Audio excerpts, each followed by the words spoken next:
على نبي محمد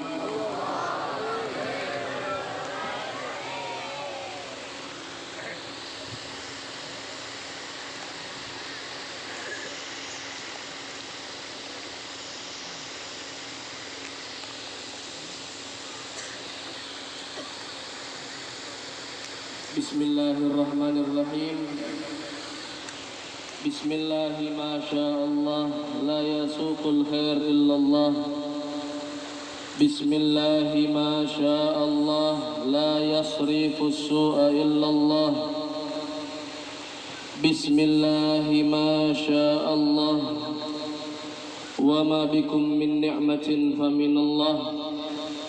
Bismillahi ma sya'allah la hawla wa la quwwata illa billahil aliyyil azim. Assalamualaikum warahmatullahi wabarakatuh.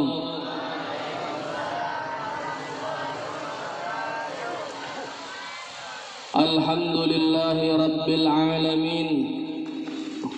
Alhamdulillahilladzi arsala rasulahu bil huda wa dinil haqq liyudhhirahu 'alad dini kullihi faja'alahu syahidan wa mubasysyiran wa nadhira wa da'iyan ila Allah bi'idhnihi wa sirajan munira waj'ala fihi uswatan hasanatan liman kana yarjullaha wal yawmal akhir wa dzakarallaha katsira.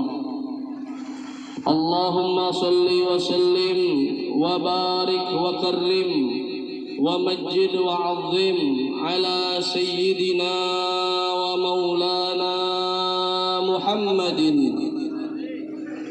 wa ala alihi wa sahbihi wa man tabi'ahu bi ihsanin ila yaumiddin wa fajjir lahum yanabi'ar rahmati war ridwani tafjira. Amma ba'd.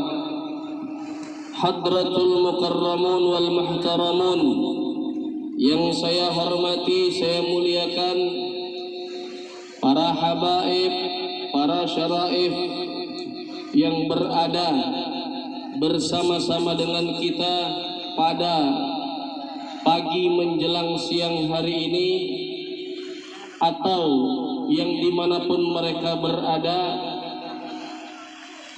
Akan tetapi saya meminta maaf kepada para habaib, para syaraif.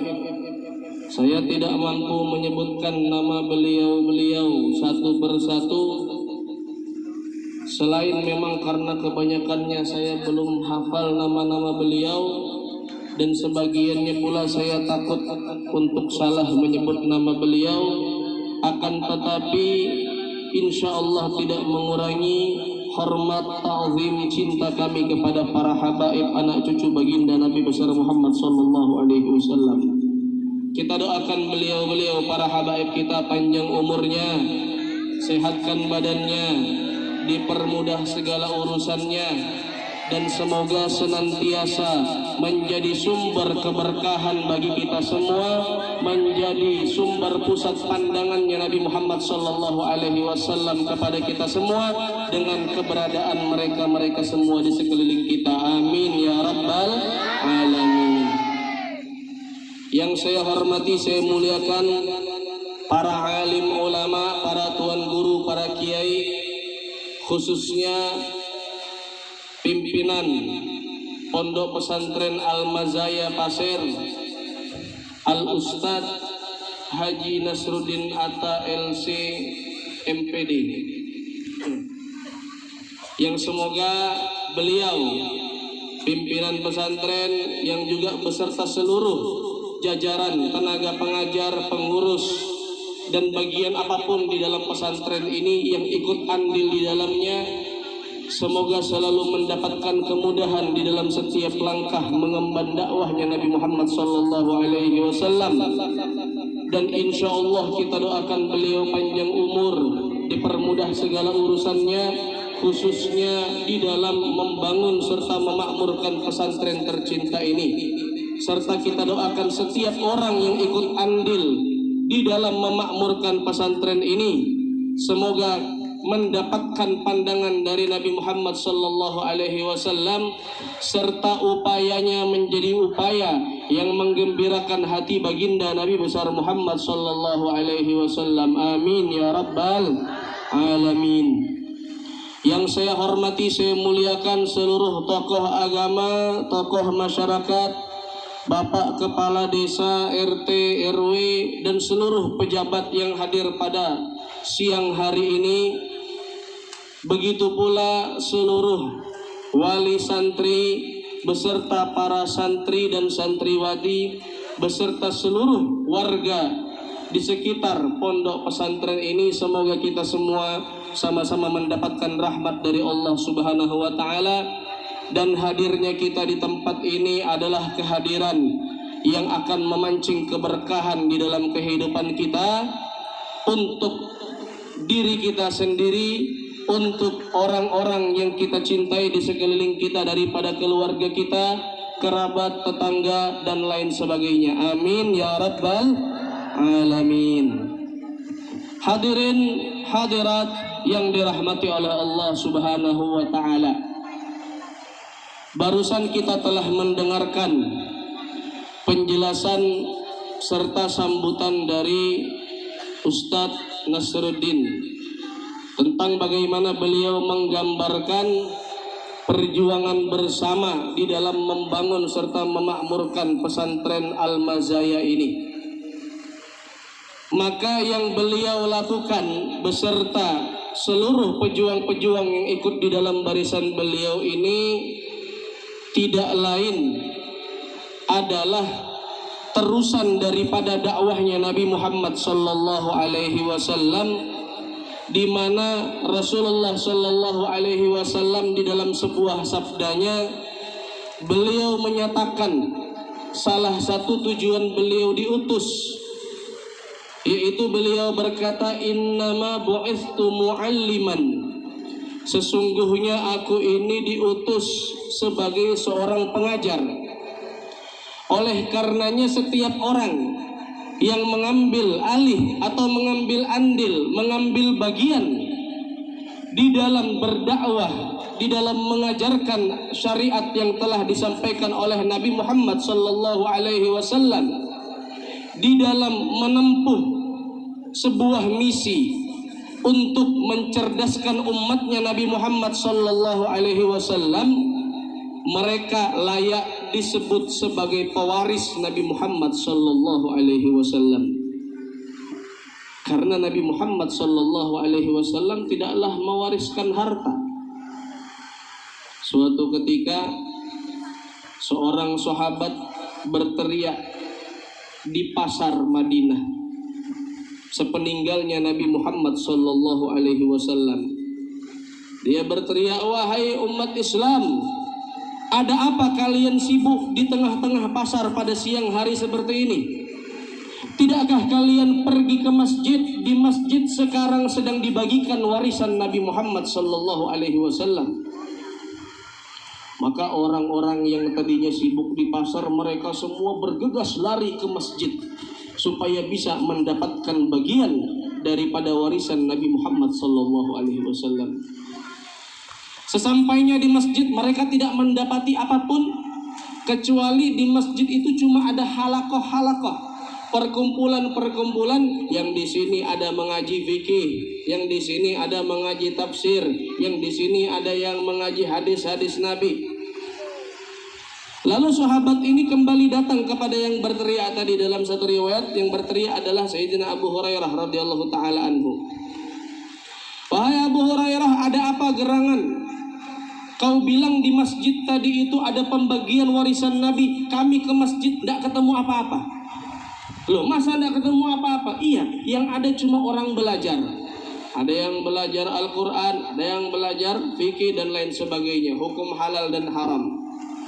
Maka kata Abu Hurairah radhiyallahu taala anhu, ya itulah warisan Nabi Muhammad sallallahu alaihi wasallam.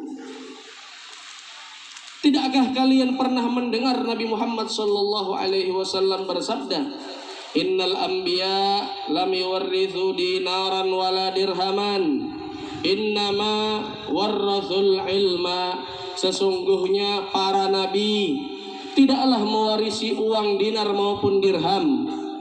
Mereka sesungguhnya mewarisi ilmu.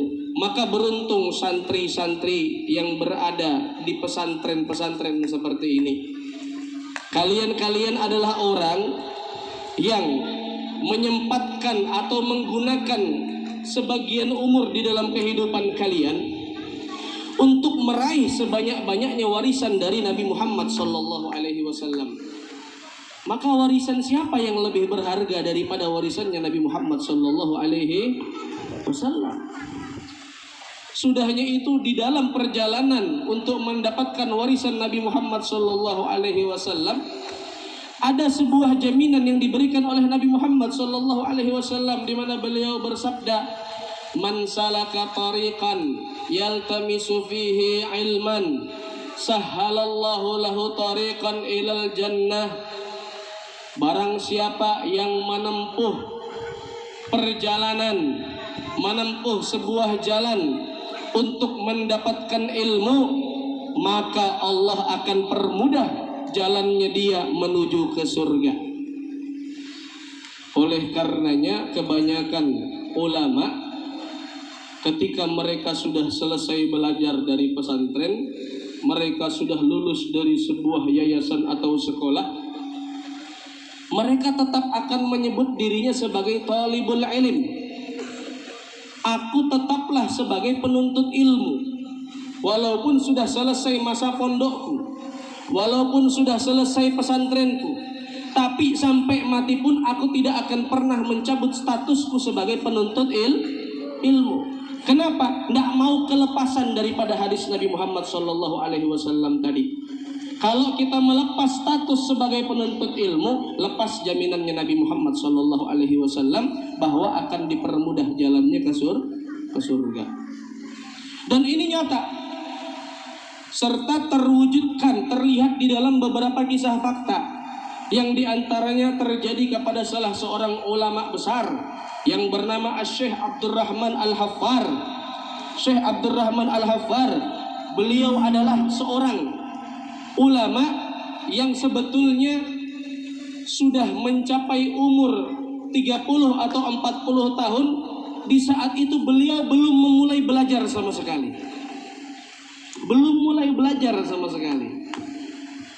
Bayangkan ibu, umur 40 tahun belum mulai belajar agama. Ada sebuah kejadian yang kemudian menjadi pemantik bagi beliau, yang menjadi titik balik bagi beliau untuk merubah alur hidupnya menjadi seorang pelajar, menjadi seorang thalibul ilmi, menjadi seorang santri. Di mana beliau pada sebelumnya seseorang yang berprofesi sebagai tukang gali kubur. Tukang gali kubur itu bahasa Arabnya al-haffar, tukang gali. Kerjaannya ya menggali kubur. Kalau ada yang meninggal dunia, dia yang galikan kuburnya. Suatu ketika datang seorang perempuan kepada beliau, minta tolong digalikan kuburan. Ya, ukuran sekian dengan kedalaman sekian. Lalu digalikanlah kuburan tersebut, sampai pada akhirnya beberapa saat kemudian datang rombongan yang tidak begitu banyak mengantarkan jenazah ini. Jenazah yang ingin dimakamkan di dalam lubang yang barusan digali. Karena jamaah yang mengantar tidak begitu banyak, maka Syekh Abdurrahman Al-Haffar ini, si tukang gali kubur ini, dia ikut turun ke dalam lubang kubur. Tujuannya untuk menyambut jenazah tadi. Karena untuk membantu, tidak, tapi banyak orang yang antar. Maka beliau ikut membantu turun menyambut jenazah.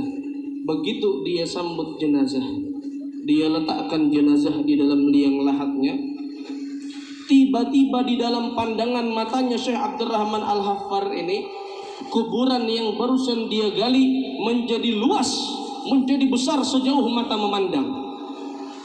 Lalu dari kejauhan datang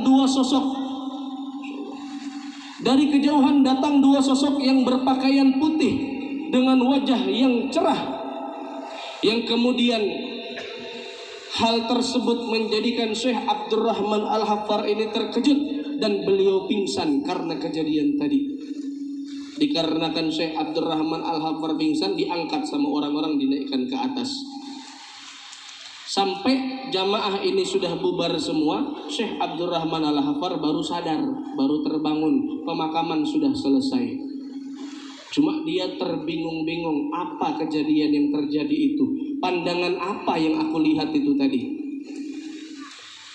Maka berlalu beberapa waktu, kurang lebih 3 bulan, datang lagi ibu yang sama yang datang 3 bulan yang lalu. Si ibu ini memesan lagi satu lubang kubur untuk digalikan. Maka digalilah oleh Syekh Abdurrahman Al-Haffar permintaan si ibu tadi, dan tidak berselang lama datang jenazah yang ingin dimakamkan di dalam lubang tersebut. Syekh Abdurrahman Al-Haffar kembali turun membantu menyambut jenazah yang ingin diturunkan. Maka terjadi kejadian yang sama. Liang kuburnya menjadi luas sejauh mata memandang. Lalu datang 2 sosok yang sangat bercahaya, cerah wajahnya. Akan tetapi kali ini beliau tidak pingsan. Syekh Abdurrahman Al-Haffar kali ini tidak pingsan, karena ini kali keduanya beliau mengalami kejadian tersebut. Maka dengan spontan beliau naik ke atas, keluar dari lubang kubur. Beliau mencari ibu yang meminta untuk digalikan kuburnya tadi itu. Maka beliau bertanya, "Bu, ibu ini kan orang yang sama yang datang 3 bulan yang lalu kepada saya, minta digalikan lubang kubur. 3 bulan yang lalu itu saat saya turunkan jenazahnya, itu terjadi pandangan di dalam mata saya, liang kuburnya atau lubang kuburnya ini menjadi luas sejauh mata memandang. Dan hari ini kejadian terjadi lagi." Maka saya tanya kepada ibu, siapa gerangan yang dimakamkan hari ini dan siapa gerangan yang dimakamkan 3 bulan yang lalu itu? Maka apa kata si ibu? "Wahai tukang gali kubur, yang 3 bulan yang lalu dimakamkan itu anak saya. Yang hari ini pun dimakamkan, ini juga anak saya. Ada apa kau bertanya?" Kata Syekh Abdurrahman Al-Haffar, "Mohon maaf, Bu. Saya bertanya karena penasaran. Amaliyah apa, perbuatan apa, ibadah apa yang dilaksanakan oleh kedua anak ibu ini sehingga mereka mendapatkan kemuliaan bahkan sebelum lubang kuburnya ditutup dengan tanah. Sebegitu cepat kemuliaan yang dia dapatkan." Maka kata ibunya ini, "Tidak ada. Anakku anak biasa-biasa saja. Anakku ini cuma anak yang biasa-biasa saja. Ibadahnya saya perhatikan juga tidak ada yang istimewa. Cuma ya, yang satu itu adalah seorang santri, seorang pelajar ilmu agama. Yang satunya lagi itu kakaknya. Kakaknya tidak belajar ilmu agama, ya belajar yang pas-pasan aja. Cuma kakaknya itu kerja, hasil kerjanya itu dikirim buat adiknya supaya adiknya untuk membiayai adiknya di pesantren, untuk membiayai adiknya belajar agama."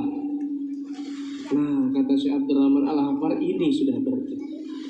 Ini penyebab kenapa dia mendapatkan kemuliaan yang begitu instan.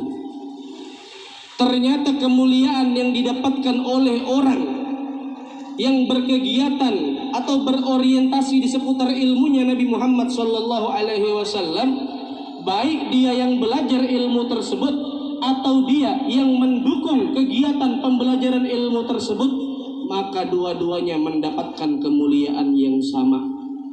Dua-duanya mendapatkan keutamaan yang sama, keutamaan yang luar biasa. Maka hari ini Bapak Ibu semuanya harus bahagia. Punya anak mau disekolahkan di pesantren. Di pesantren susahnya bukan main, tidak boleh main HP, tidak boleh keluar bebas. Kegiatan sholat 5 waktu harus ikut, baca wirid, bangun subuh, tidur siang dibatasi, nanti juga tidur malam harus tepat waktu. Makanan ya kalau ada enak alhamdulillah, kalau ndak enak, kalau kira-kira kurang ya disyukuri apa adanya. Itu di pesantren. Gambaran sekilas orang membayangkan mungkin tidak enak, tapi lihat anak-anak ibu semua ini mau untuk sekolah di pesantren. Ini merupakan sebuah keberuntungan yang luar biasa. Cuma saya ingatkan, saya sampaikan, jangan cuma anak-anak pian aja yang beruntung. Jangan cuma anak-anak bapak ibu ini aja yang beruntung. Kita sebagai orang tuanya, ya kita sebagai walinya, juga harus ikut meraih keberuntungan tersebut. Jangan sampai enggak ikut andil di dalam mendapatkan keberuntungan yang sama. Selain di dalam membiayai uang bulanannya, tadi disampaikan sama Ustadz Nasruddin, ini pesantren punya umat, itu sekarang ada pondasi-pondasi yang sudah berharap dibangun di atasnya tiang-tiang, dinding-dinding serta atap-atapnya. Maka datangkan sedekah terbaik kita, bawa harta kita, karena kalau kita titipkan di sini hartanya tidak habis, Bu. Hartanya tidak habis, justru harta yang seperti itu akan kekal. Ustadz Nasruddin ini orang yang beruntung. Beliau khidmah di pesantren, beliau menjadi pimpinan, beliau menjadi guru, menjadi seorang ustadz. Itu kalau beliau mengajarkan santrinya baca wirid, beliau mengajarkan santrinya sholat, beliau mengajarkan santrinya untuk amaliyah sunnah, maka sebelum amal catatan kebaikan itu dicatat di dalam buku catatannya para santri, sudah lebih dulu pahalanya dikirim kepada Ustadz Nasruddin. Tapi ada yang lebih beruntung. Siapa yang lebih beruntung? Yang lebih beruntung adalah mereka yang mau mengeluarkan hartanya membantu perjuangan beliau bangun bangunan, menghidupkan, memakmurkan pondok pesantren. Justru keberuntungan yang dia dapatkan melebihi, mendahului keberuntungannya Ustadz Nasruddin. Jadi kalau ibu ikut nyumbang bangun masjid, nanti di masjid itu santrinya sholat, santrinya baca wirid, belum dicatat di dalam catatan amal si santri, belum dicatat di dalam catatan amalnya gurunya, lebih dulu dicatat di dalam catatan orang yang menyumbang di dalam pesantren itu, ya. Maka pesantren yang baru dibangun atau yang sedang dalam pembangunan ini sebetulnya lumbung pahala, ya, lumbung pahala yang paling gampang, sumber pahala yang paling mudah, instan. Tidak perlu capek-capek kita ikut membangun, mengangkat batu dan lain sebagainya. Cukup keluarkan harta kita. Sudah ada orang yang tugasnya membangun, sudah ada orang yang tugasnya nanti ngecor, yang bikin tiang, yang bikin atap. Kita tinggal bantu dengan harta kita saja. Nanti di akhirat, ketika terlihat dibukakan catatan amal, kita ini mungkin nangis semua. Ya Allah, kenapa dulu aku cuma nyumbang sekian-sekian aja? Kenapa dulu tidak lebih banyak daripada itu yang aku sumbang? Karena ternyata pahala yang didapatkan berlipat ganda, ya. Investasi terbaik. Ini nyata, ya. Dirasakan dan terwujud serta tergambarkan di dalam kisah-kisah nyata yang terjadi kepada orang-orang besar, ya. Begitu pula yang dilihat oleh Syekh Abdurrahman Al-Haffar. Singkat cerita, ketika beliau mendapati dan mengetahui bahwa ternyata anak si ibu tadi ini adalah salah satunya pelajar ilmu, salah satunya lagi adalah yang membiayai orang belajar ilmu agama, maka beliau berpikir, kalau saya dengan pekerjaan yang sekarang ini, saya tidak bisa dapat kemuliaan sebesar itu. Mendapatkan kemuliaan menjadi luas kuburnya, menjadi terang benderang, dijemput oleh malaikat yang sangat bercahaya. Maka kata Syekh Abdurrahman Al-Haffar, kalau begitu aku harus menjadi salah satu dari dua anak yang meninggal ini. Kalau tidak penuntut ilmu, ya berarti membiayai orang yang menuntut ilmu. Kalau membiayai orang yang menuntut ilmu, berarti harus uang, sedangkan aku tidak punya uang. Maka berarti pilihan satu-satunya, aku harus menjadi orang yang menuntut ilmu. Maka di umur 40 tahun, beliau berangkat ke salah satu masjid jami di Damaskus, namanya Masjid Jami At-Taubah. Disitulah beliau mulai belajar, disitulah beliau mulai berguru, mempelajari syariat, hukum-hukum, akidah dan lain sebagainya. Sampai pada akhirnya kurang lebih 30 tahun beliau belajar, beliau menjadi orang alim, dan sampai sekarang keturunan beliau pun juga adalah keturunan yang menjadi para ulama. Maka dikenallah beliau dengan nama Syekh Abdurrahman Al-Haffar. Al-Haffar itu artinya tukang gali kubur. Sengaja gelarnya tetap ditempelkan dengan nama beliau supaya beliau tetap mengingat awal hidayah yang terjadi kepada beliau. Ini radhiyallahu taala anhu wa rahimahullahu rahmatal abrar. Hadirin hadirat yang dirahmati oleh Allah Subhanahu wa taala, begitu besarnya manfaat keilmuan yang terjadi kepada orang-orang yang berorientasi di sekelilingnya. Ilmunya Nabi Muhammad sallallahu alaihi wasallam adalah sumber cahaya beserta menjadi sumber keberkahan. Maka hal ini pula yang terjadi kepada Allah yarham Al-Habib Hasan bin Ahmad Baharun, yang pada siang hari ini juga kita peringati hauliyahnya beliau. Beliau adalah seorang dai, beliau seorang pendakwah, seorang ulama yang menghabiskan banyak sekali daripada umur beliau untuk menjadi seorang pengajar, menjadi seorang mudarris, seorang guru, seorang ustadz yang membimbing, mengayomi, membina para santrinya. Beliau berdakwah dari sebuah tempat ke tempat yang lain. Beliau keluarkan hartanya untuk memakmurkan orang-orang yang menuntut ilmu.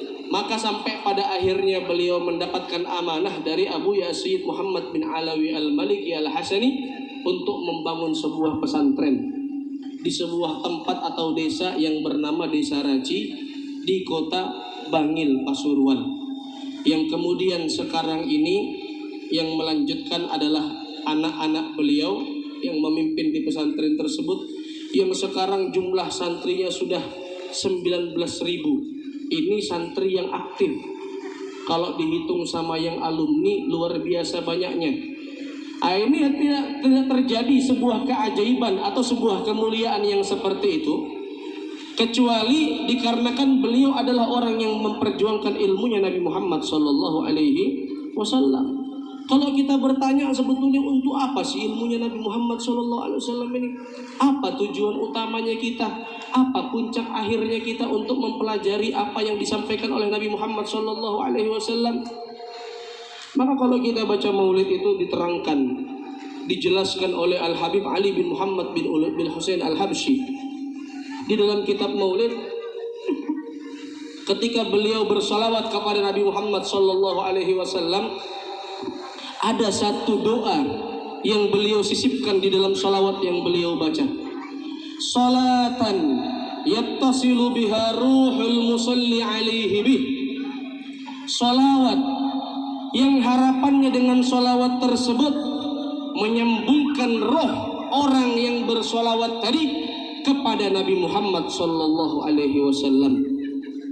Jadi ketika kita mempelajari ilmunya Nabi Muhammad sallallahu alaihi wasallam, syariat yang telah disampaikan oleh Nabi Muhammad sallallahu alaihi wasallam, kita menyebut nama Nabi Muhammad sallallahu alaihi wasallam, kita berselawat kepada beliau sallallahu alaihi wasallam. Tujuannya tidak lain adalah untuk menyambungkan diri kita, menyambungkan roh kita kepada rohnya Nabi Muhammad sallallahu alaihi wasallam. Apa maksudnya menyambungkan roh kita? Apa maksudnya hal tersebut? Apa yang diinginkan oleh Al-Habib Ali bin Muhammad bin Husain Al-Habsyi? Yang diinginkan oleh beliau adalah sebagaimana juga yang telah diterangkan oleh beliau di dalam pasal lainnya, di dalam kitab Simtud Durar atau Maulid Habsyi, bahwa kita ini, semua makhluk yang ada di alam semesta ini, sejatinya tercipta dari percikan cahayanya Nabi Muhammad sallallahu alaihi wasallam. فنور هذا الحبيب أول مخلوق برز في العالم ومنه تفرع الوجود خلقا بعد خلق فيما حدث وما تقادم. Nurnya Nabi Muhammad, nur sang kekasih ini, cahayanya adalah yang pertama kali diciptakan oleh Allah Subhanahu wa taala sebelum alam semesta ini diciptakan. Dan dari nur tersebut, dari cahaya tersebut, bercabanglah kemudian terperciklah yang kemudian menjadi cikal bakal diciptakannya makhluk-makhluk yang lain. Maka seluruh yang ada di alam semesta ini percikan daripada cahayanya Nabi Muhammad sallallahu alaihi wasallam. Sekarang gambarannya biar mudah kita membayangkan, Nabi Muhammad ini bagaikan sungai yang sangat besar, sumber air yang sangat jernih. Sumber air yang sangat jernih, sangat luas, sangat bersih airnya, yang dari situlah orang-orang kemudian mengambil air, dibawa ke rumahnya, dipakai untuk memasak. Di situ orang mengambil air, dibawa ke rumahnya, dipakai untuk mencuci baju, dipakai untuk cuci piring, dipakai untuk mandi dan lain sebagainya. Kira-kira saya tanya, kalau airnya tadi dipakai mandi, dipakai cuci piring, dipakai cuci baju, kira-kira airnya tadi masih bersih atau sudah kotor? Kotor sudah. Ya kita gambarannya begitu. Memang benar kita ini asal muasal diciptakan dari nurnya Nabi Muhammad sallallahu alaihi wasallam, percikan cahayanya Nabi Muhammad sallallahu alaihi wasallam, tapi ya banyak dari kita sudah bermaksiat. Banyak dari kita yang bikin dosa, banyak yang dari kita ini melanggar larangannya Allah Subhanahu wa ta'ala, meninggalkan perintah kewajiban, yang kemudian kita ini menjadi kotor. Kemudian yang kesucian dari Nur Muhammad tadi itu tercoreng, rusak kesuciannya. Akan tetapi ada satu cara. Air yang tadi dipakai mencuci baju, dipakai mencuci piring, yang sudah kotor itu tadi, air tersebut ada sebuah harapan yang supaya air tadi bisa menjadi bersih lagi. Bagaimana caranya? Caranya alirkan atau kembalikan air tersebut kepada sumbernya. Kembalikan kepada sumber yang besar. Kembalikan kepada Nabi Muhammad sallallahu alaihi wasallam. Maka kita yang penuh dosa ini, kita yang mungkin ahli maksiat ini, kalau mau bersih, mau kembali suci, maka kembalikan diri kita, sambungkan kepada Nabi Muhammad sallallahu alaihi wasallam. Ya cara menyambungkannya itu tadi, mempelajari ilmunya Nabi Muhammad sallallahu alaihi wasallam. Sudah tahu ilmunya, maka diamalkan kewajibannya, hidupkan sunnah-sunnahnya, jauhi larangannya, tinggalkan yang makruh-makruhnya, sering-sering mengingat namanya. Nah, itu cara kita menyambungkan diri kepada asal muasal penciptaan kita, yaitu Nur Muhammadi, cahayanya Nabi Muhammad sallallahu alaihi wasallam. Hadirin hadirat yang dirahmati oleh Allah Subhanahu wa taala, maka inilah pesantren, ya, pondok pesantren yang menjadi wadah bagi anak-anak kita dan bagi kita semua secara umum, wadah tempat kita menyambungkan kembali diri kita kepada Nabi Muhammad sallallahu alaihi wasallam. Maka sebagaimana kita punya santri, hormat terhadap gurunya, taat kepada gurunya, maka saya titip pesan kepada seluruh wali santri, jadilah, ya, bapak-bapak ibu semuanya, jadilah wali santri yang juga taat kepada guru daripada anak-anak pian semua. Kalau anak-anak pian ini taat kepada Ustadz Nasruddin, maka pian sebagai wali santri, mohon maaf, pian juga harus taat kepada Ustadz Nasruddin. Kalau mau izin pulang, tidak dikasih izin pulang, jangan marah.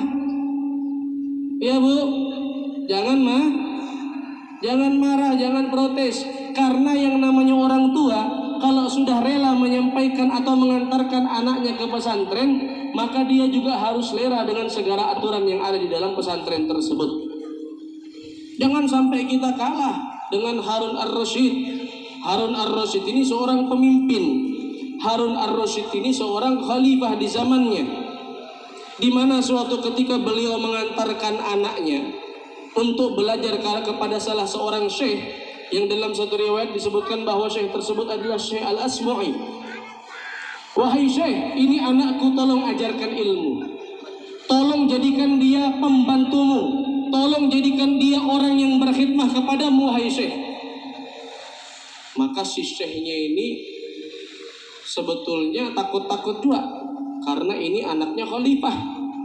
Kalau bahasa sekarang itulah bahasanya anaknya presiden. Anak presiden dititip di pesantren. Ujar presiden, ini guru, anakku terserah pian mau apakan, yang pentingnya di pesantren. Bahasanya kayak itu. Maka berusahalah Syekh Al-Asmu'i ini untuk mendidik sebaik mungkin si anaknya Harun Ar-Rasyid. Maka di sebuah kesempatan anaknya Harun Ar-Rasyid ini disuruh pegang ceret. Nah, mana ceret? Nah, nih, pegang ceret. Tolong kamulah nak, tuangkan airnya ini. Ustadz mau wudhu. Ustadz mau berwudhu, kamu pegangkan ceret, tuangkan airnya. Jadi si anaknya khalifah ini disuruh menuangkan air, gurunya berwudhu. Ya, begitu air sedang dituangkan, sekalinya Harun Ar-Rasyid lewat memandang dari kejauhan. Anaknya disuruh nuangkan banyu, nuangkan air, gasan gurunya berwudhu. Masuk Harun Ar-Rasyid ke dalam pesantren, marah Sidin. Ya Syekh, kenapa anakku kau suruh menuangkan air? Kenapa anakku ini kau suruh menuangkan air? Betapa rendahnya yang kau suruh ini. Harusnya anakku ini kau suruh menggosok kakimu sekalian, jangan cuma menuangkan banyunya aja. Nih bayangkan nih, khalifah. Bukan kada terima anaknya disuruh menuangkan air karena kurang ajar, bukan. Karena itu justru kurang di dalam berbakti kepada guru. Jadi jangan cuma menuang air sih. Anakku ini kalau bisa menggosok kaki pian ini lah. Supaya inya belajar bagaimana merendahkan diri di hadapan para ulama, bagaimana taat kepada ulama, bagaimana taat kepada guru. Nah itu Harun Ar-Rasyid. Sebegitu keinginan beliau untuk mendidik anaknya agar memiliki akhlak yang baik. Orang tua zaman sekarang ada yang beda-beda juga. Jadi disuruhnya anaknya izin. Ini kejadian kada tahu di pesantren manalah, kisah orang aja ini. Anaknya izin karena mau acara selamatan di rumahnya. Jadi berangkatlah si anak izin ke gurunya. Sekalinya sama guru ndak diizinkan, kan itu cuma acara selamatan biasa aja, ndak usah, kamu di pondok aja sudah belajar yang baik. Telepon dia ke orang tuanya, Pak, saya ndak dapat izin dari guru karena itu cuma acara selamatan biasa aja. Oh ya sudah nak, coba kamu keliling ke pinggir-pinggir pondok, cari pagar yang agak rendah, ya, yang kira-kira ndak ada kawatnya, kamu loncat di situ. Ya. Orang tuanya malah nyuruh anaknya loncat pagar. Hati-hati Pak. Mungkin hari ini dia loncat pagar pondok. Kalau dia tidak diridhoi sama gurunya, kalau gurunya sampai sakit hati, bisa-bisa nanti masa depannya wal'iyadzubillah meloncat pagar rumahnya orang. Wal'iyadzubillah. Makanya adab terhadap guru itu harus dijaga. Harapan kita lulusan pesantren itu semuanya jadi orang-orang baik. Nggak harus jadi ustadz, nggak harus dia jadi ceramah di masjid khutbah, nggak harus. Setidak-tidaknya dialah orang yang paham agama, bisa membimbing keluarganya.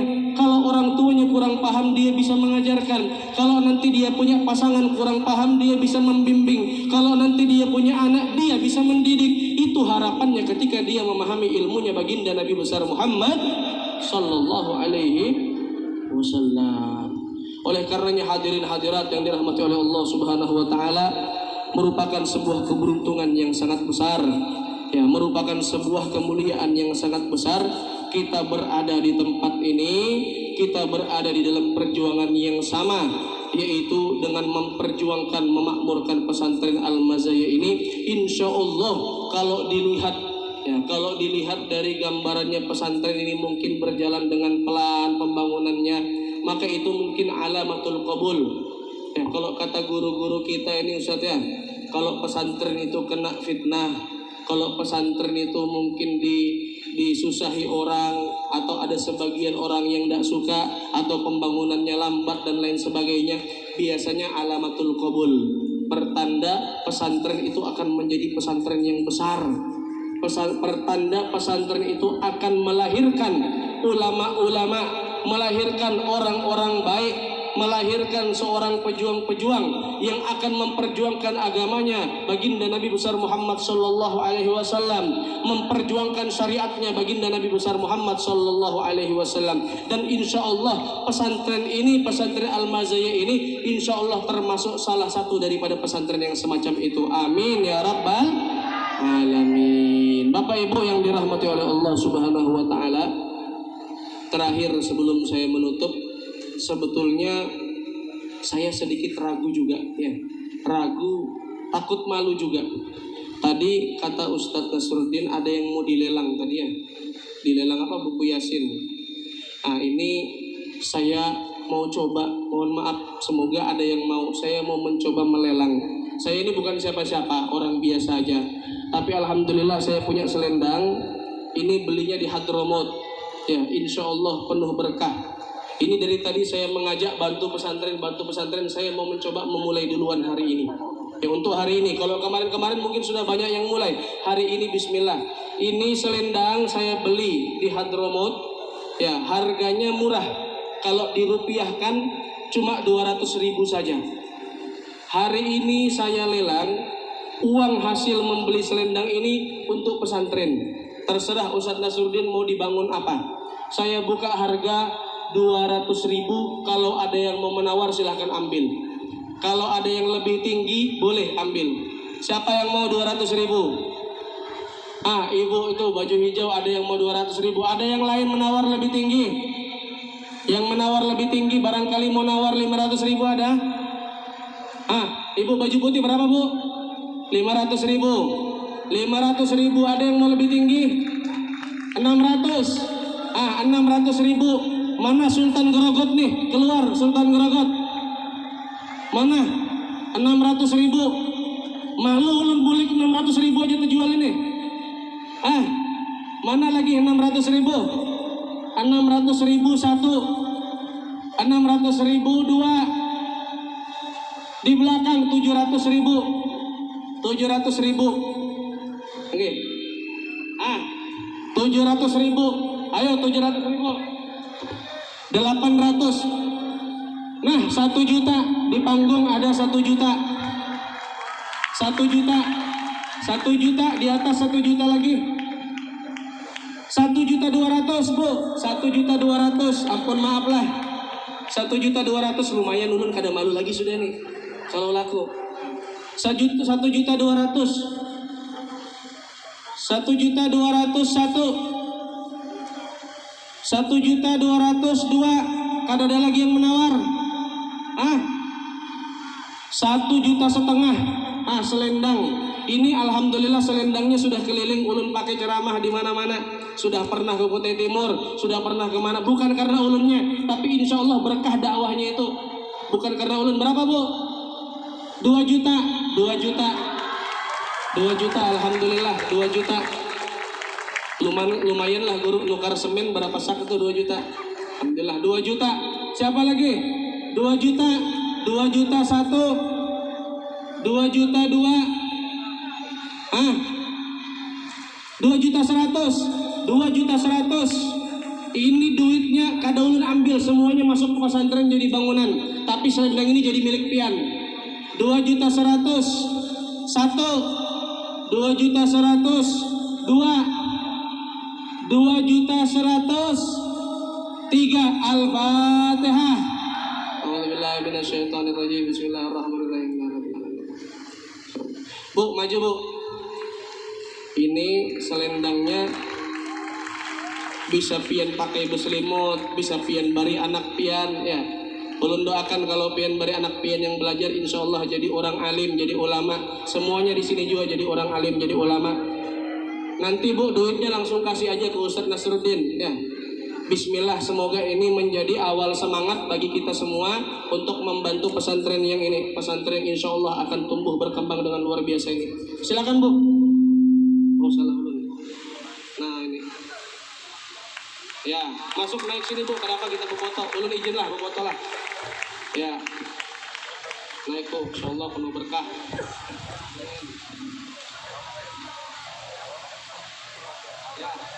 Allahumma sholli ala sayyidina Muhammad.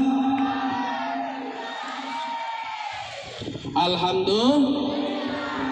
Pian juga semuanya yang lain semangat, masih ada barang-barang lain itu yang dilelang, ambil ikut berkah. Jadi kalau pian mungkin berat mengeluarkan, sekedar mengeluarkan begitu saja, mengeluarkan dengan timbal balik kada masalah. Karena yang kita berikan itu lebih daripada nilainya, itu pun juga menjadi nilai sedekah bagi pian. Insya Allah harta yang kembali lebih banyak. Nah ini apa nih? Dilelang juga. Ampun siapa nih? Nah, guru saya Raji satu lagi, lebih cantik dari yang penulan ini. Masya Allah. Berapa guru buka harga? Ini karena sorbannya cantik. Nah, ulun buka harga 500.000. Luar biasa nih. Ampun guru saya Raji, guru yang punya pian sudah berdakwah sidin kemana-mana. Barokah. Jangan lihat barangnya, lihat berkahnya. Berkah tuh kada bisa pian tukar dengan duit. Kada bisa pian tukar dengan duit berkah itu. Ah ini 500.000 buka harga. Ah ibu 500.000. Silahkan kalau ada di atas 500.000. Di atas 500.000. Ayo, ampun guru saya Raji. Insya Allah yang nukar penuh berkah, duitnya masuk pesantren jadi bangunan, orangnya dapat selendang cantik. Luar biasa. Kurang apa lagi pian? Ayo 500.000, 500.000. 500.000 satu, 500.000 dua. Mana nih pejuangnya nih? Sultan Grogot keluaran pian. 500.000 satu, 500.000 dua. Lebih cantik lagi nih. Masya Allah. Insya Allah barokah. Ini nukar di mana guru? Di Grogot nukarnya cuma insya Allah berkah. Ampun perguruan ini. Ayo 500.000 satu, 500.000 dua. Ada lagi di atas 600 kah 700? Ayo mana? Berapa bu? 600.000. Ya 600.000. Ada lagi yang mau ambil 600.000 satu. Di atas 600.000. Boleh pian tambah 50 kah? Boleh pian tambah 100. 600.000 satu, 600.000 dua. Ada yang ambil 600.000 tiga. Al-Fatihah.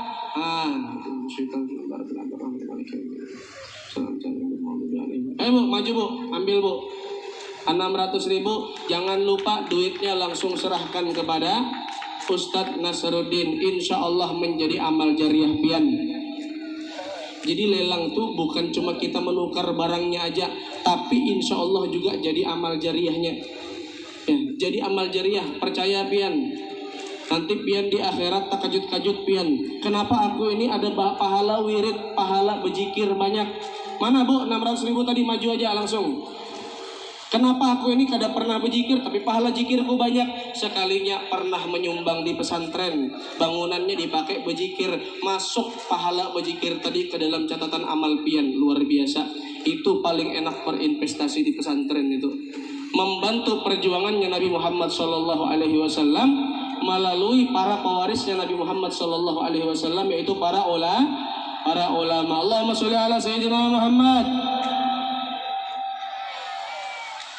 Ayo maju. Ampun maaf lah, permisi.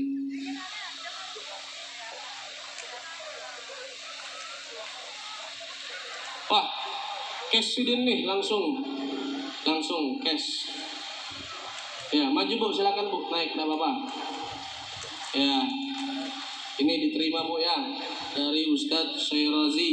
Alhamdulillah. Allahumma sholli ala sayyidina Muhammad. Ya, sini saya serahkan.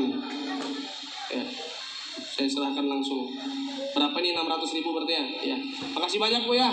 Semoga rezekinya lancar pian. Pian juga beratan semuanya. Ampun maaf, Ustadz. Ampun maaf lah. Oke. Allah, tasbihnya Habib Muhdar bin Ahmad Baharun. Tasbih. Merinding ulun mengangkat nih nah. Kada boleh murah harganya ini. Berapa Bib? Bukakan harga Bib. Berapa? Yang mulai mau beramal langsung nah. Ulun mau tahu dari pian. Jangan ulun yang patok harga pertama kali. Coba bang pian yang menghargai pertama kali berapa? Siapa? Tasbihnya Habib Muhdar. Di bawah sidin kemana-mana, hadir majelis, hadir acara. Berapa pian pasang? 500.000. 500.000. Mana? 2 juta. 2 juta. 2 juta. Tasbihnya Habib Muhdar nih. Beliau salah satu habaib sepuh kita di sini. 2 juta ada yang lawan kah? Terbanting tadi yang 500 tadi. Mana, ayo lagi lanjut. Jangan mau kalah. Fastabiqul khairat, berebutlah dalam kebaikan. Ayo berlomba-lomba dalam kebaikan. 2 juta ada yang mau tandingi. 3 juta, ibu di belakang 3 juta. 3 juta. Alhamdulillah, insya Allah jadi semen, jadi besi, jadi amal jariah pian 3 juta. Siapa yang mau tandingi 3 juta? Tasbihnya Habib Muhdar. 3 juta. 3 juta. 3 juta 1. 3 juta 2. 3 juta 2. 3 juta 3. Bismillah, Al-Fatihah. A'udzubillahi minasyaitonir rajim. Bismillahirrahmanirrahim. Silahkan Bu, maju Bu. Alhamdulillah. Insya Allah jalurnya pian beramal jariah ini.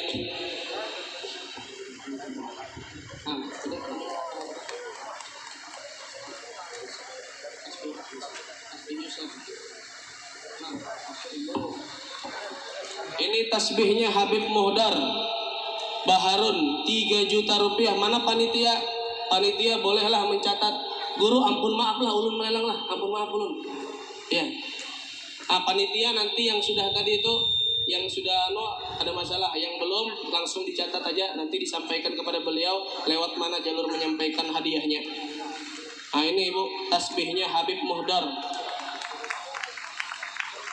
Langsung Habib. Masya Allah, bujur-bujur, ampun maaf Habib. Nah, pian Bib, menyerahkan langsung Bib. Masya Allah. Bayangkan nah, pian sampai Sidin nih sampai ikut serta di dalam memakmurkan ini. Ayo. Sini Bu. Ya. Alhamdulillah. Ini terima Bu tasbihnya Bu. Semoga bermanfaat. Allahumma sholli ala sayyidina Muhammad. Bu, makasih banyak Bu. Ini dari siapa tadi nih? Guru Syerazi lagi menyumbang untuk pesantren Al-Mazaya. Tasbih lagi nih, luar biasa Guru Syerazi nih. Ini Masya Allah nih, Sidin ini menyaingi cantiknya terus nah. Ini tasbih dari Maroko. Tasbih apa namanya tadi Guru? Tasbih Yuser dari Maroko. Pian kalau ke Maroko, jalan ke sana nukar tiketnya mungkin hampir 10 juta, bolak-balik 20 juta. Baru nukar tasbih di sana, baru boleh ke sini, mahal. Kada bisa. Ini tasbihnya langsung ada. Sudah dipakai juga, insya Allah penuh berkah. Berapa pian berani? Berapa pian berani? Tadi yang menawar tasbihnya Habib Muhdar 2 juta, mana tadi? Boleh muncul lagi. Ini tasbih dari Maroko. Dari Guru Syerazi. Maroko. Berapa pasang harga? Berapa pasang harga?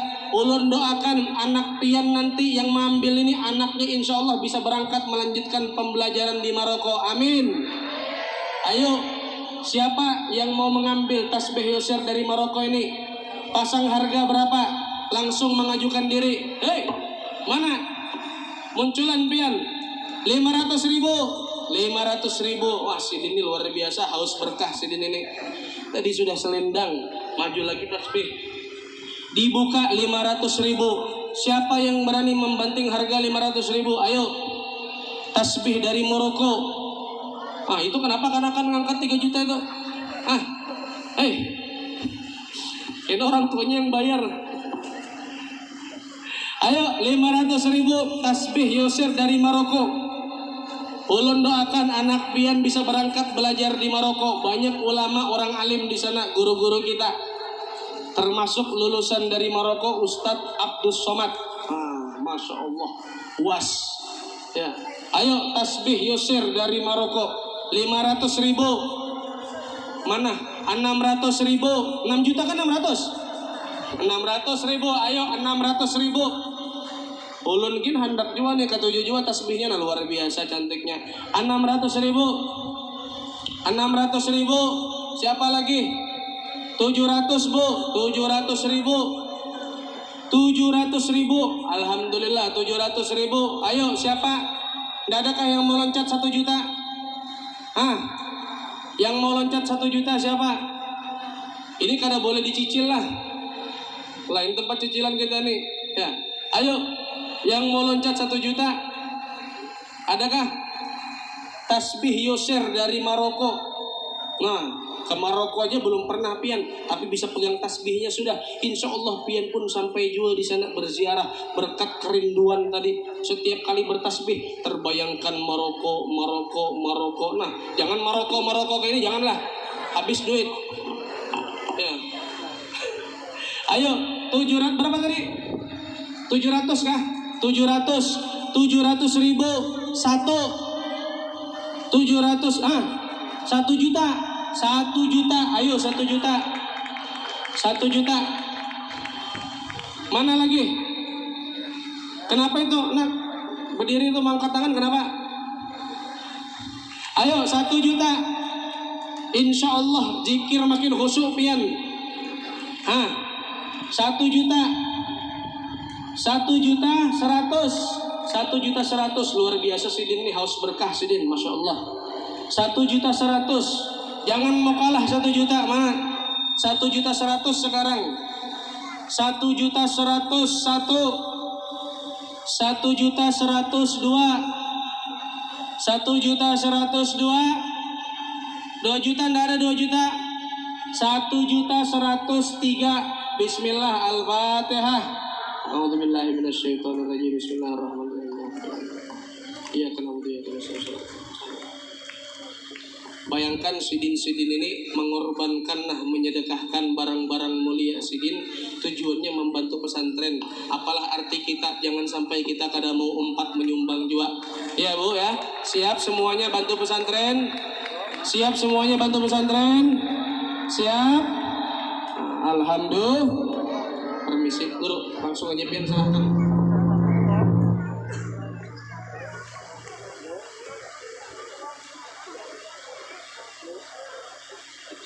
Pian, anak pian semoga dipermudah pembelajarannya, bisa sampai menuju ke Maroko, ke Mesir atau ke Yaman. Amin ya rabbal alamin. Ya. Anggi, langsung aja ke pondok nanti berurusan.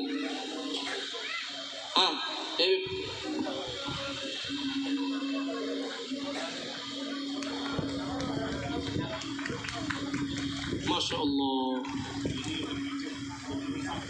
Ini satu paket kah? Masya Allah. Habib apa guru Sugian Nur. Apa cincin apa ngarannya nih guru? Oh, tasbih digital. Tasbih digital. Nah, ada tombol gambar Ka'bahnya dengan parfum sepaket, tidak dijual terpisah. Lah, sepaket dilelang. Berapa pian menawar barang ini? Ini barang sering dipakai berzikir dengan Sidin. Guru Sugian. Jangan berani-berani menawar mulai rendah lah. Jangan langsung 50 ribu. Ayo siapa berani? Tasbih digital bersamaan dengan parfum dari Guru Sugian. Parfumnya masih ada setengah. Nah, senada nanti. Dibuka 1 juta. Ayo dibuka 1 juta dari Guru Sugian. Tasbih digital luar biasa. Ulun belum pernah melihat ini. Ini cincin jadi jual, tasbih digital jadi jual. Kada diambil Sidin duitnya, langsung nanti masuk ke pesantren. Gasan pesantren. Luar biasa guru-guru kita nih perjuangannya. Atau berapa pian berani nawar? Ini ada kardusnya guru lah. Nah, ada kardusnya. Sama cesannya, ada cesannya juga, ada kardusnya juga. Ada cesnya, ada kardusnya. Cincin yang juga sekaligus jadi tasbih digital. Nah, ini cocok orang yang suka beramaliyah, berzikir. Lah, tadi kan tasbih tasbih. Apa tadi? Bijian lah. Ini tasbih digital langsung. Nah, luar biasa ini. Lelangnya nih barang-barang yang mulia semua. Parfum lagi dipakai ibadah. Nah, ayo siapa yang mau ambil? Siapa yang mau mengambil barang ini? Atau kalau mau langsung pian yang buka harga terserah berapa. Ayo, siapa yang berani? Siapa yang berani? Bukan karena barangnya, memang karena ada niat barang juga, tapi sebagiannya tentu niat besarnya adalah amal jariah. Ayo, siapa yang berani ambil? Mana orang-orang kaya? Berapa Pak? 1 juta. 1 juta. Sudah ada yang mau mengambil 1 juta? Ada yang berani menandingi 1 juta? Mana? Sudah ke Tarim lah. Sudah keliling ke Mesir, sudah keliling ke Tarim. Insya Allah pian yang mengambil ini kecipratan berkahnya juga bisa keliling ziarah luar negeri, napak tilas 5 negara. Amin ya rabbal alamin. Ayo 1 juta, ulun doakan pian penuh berkah kehidupan insya Allah. Siapa yang mengambil? 1 juta sudah ada yang menawar. Kalau tidak ada berani mengangkat harga lebih, ulun lepas kepada yang menawar 1 juta. Siapa yang berani? Mana? Berapa lo? Berapa? Begini-begini 5 juta nih apa? Berapa? 1 juta 500. 1 juta 500. 1 juta 500 tasbih digital sepaket dengan parfum. Ada kardusnya, ada cesannya. Sudah keliling kemana-mana tasbihnya. Insya Allah pian pakai ini, ulun doakan juga pian dapat keberkahan yang sama. Ayo, siapa yang menandingi 1 juta 500? Adakah? Ada yang menandingi 1 juta 500? Ada yang menandingi? Tidak ada yang menandingi. Mana?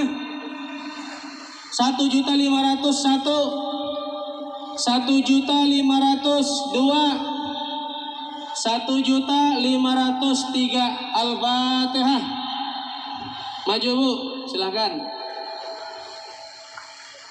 Alhamdulillah. Luar biasa hari ini. Tamu-tamu mulia kita yang di depan-depan ini justru ikut andil semuanya. Inilah artinya teladan. Inilah artinya contoh. Guru-guru kita, habaib kita mencontohkan. Pian mengumpati. Jangan sampai sudah dicontohkan kada diumpati.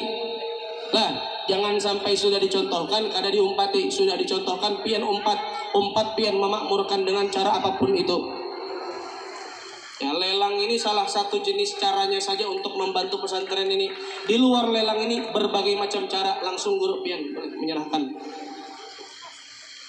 Ampun maaf ulun lalu lalang bib lah depan pian. Ampun maaf bib. Nggih. Insyaallah.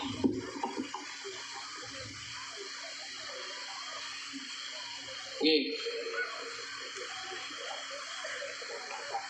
Amin amin ya rabbal alamin. Allahumma sholli ala sayyidina Muhammad. Alhamdulillah. Insyaallah yang selanjutnya nanti akan berjalan dengan sendirinya. Ya apapun itu bentuk bantuannya, sekali lagi jangan pernah meremehkan sekecil apapun yang kita bantu untuk meneruskan perjuangannya Nabi Muhammad SAW melalui para ulama-ulama kita. Siap berjuang, siap bantu pesantren, siap memakmurkan pesantren. Allahumma sholli ala sayyidina Muhammad. Ini saja yang saya sampaikan. Semoga yang sedikit saya sampaikan ini bermanfaat. Semoga pian berataan panjang umur, sehat walafiat. Rezeki pian berataan dilancarkan oleh Allah. Hajat-hajat pian kabul berataan semuanya. Anak-anak pian menjadi anak-anak yang soleh, soleha. Keluarga pian diberikan ketenangan, ketentraman. Kemudian rumah tangga pian diberikan cahaya terang benderang. Segala urusan pian dilancarkan semuanya. Dan semoga nanti ketika ajal menjemput kita berataan diwafatkan dalam keadaan husnul khatimah, dalam keadaan baik, dibangkitkan kelak di mahsyar di dalam rombongannya Nabi Muhammad sallallahu alaihi wasallam, mendapatkan syafaat dari Nabi Muhammad sallallahu alaihi wasallam, masuk surga bersama Nabi Muhammad sallallahu alaihi wasallam. Amin amin ya rabbal. Hadanallahu wa iyyakum ajma'in ila siratal mustaqim. Untuk doa nanti biar dari orang tua kita yang kita mintakan untuk membacakan doa penutup. Salah dan khilaf mohon maaf. Wassalamualaikum warahmatullahi wabarakatuh.